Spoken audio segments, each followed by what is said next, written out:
ఓం నమో భగవతే రుద్రాయ.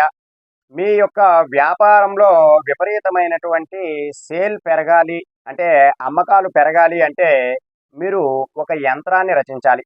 ఆ యంత్రం ద్వారా మీకు విపరీతమైనటువంటి అమ్మకాలన్నీ కూడా జరుగుతాయి. అప్పుడు మీకు ఆ అమ్మకాలు జరిగిన తరువాత మీకు తప్పనిసరిగా లాభాలనేటటువంటివి వస్తూ ఉంటాయి. అయితే వ్యాపారంలో అమ్మకాలు పెరిగి మీ ధన సంపాదన అంతా కూడా పెరిగి వ్యాపారంలో అభివృద్ధి పొందాలి అని అనుకుంటే ఈ యంత్రాన్ని తయారు చేసుకోవాలి.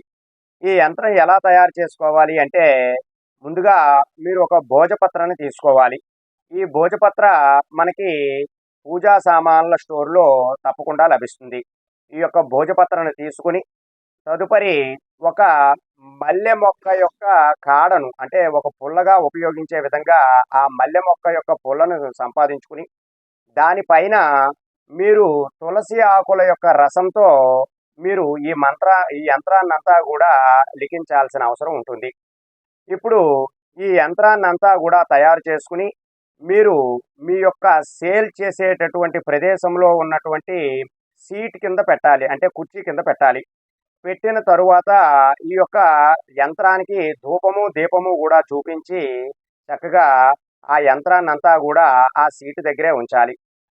అయితే ఈ యొక్క యంత్రం ఎప్పుడు తయారు చేసుకోవాలి అంటే, శుక్లపక్షంలో వచ్చేటటువంటి ఆదివారం. అంటే పౌర్ణమి ముందు ఉన్నటువంటి ఏ ఆదివారం నాడైనా సరే ఈ యంత్రాన్ని తయారు చేసుకోవచ్చు. ఈ యంత్రానికి మీరు ప్రతిరోజు కూడా ధూపం ఇవ్వడం ద్వారా మీ యొక్క షాప్‌లో ఉన్నటువంటి సేల్ విపరీతంగా పెరుగుతూ ఉంటుంది. అప్పుడు ధన ఆకర్షణ, జన ఆకర్షణ అంతా కూడా పెరిగి మీకు విపరీతమైనటువంటి లాభాలు మీరు చేస్తున్నటువంటి వ్యాపారంలో పొందుతారు. ఈ పరిహారాన్ని ఆచరించండి. వ్యాపార అభివృద్ధిని పొందండి. శుభం.